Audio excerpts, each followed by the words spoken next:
All right, so I made it to the top of Gold Knob at 10,900.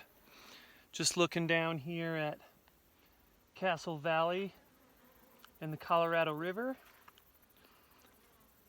And you can see the Book Cliffs headed to Salt Lake City up that way.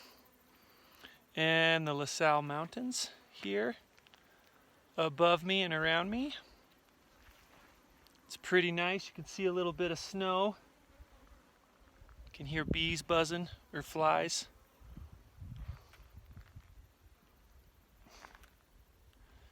And then you can see down into the Canyonlands and stuff.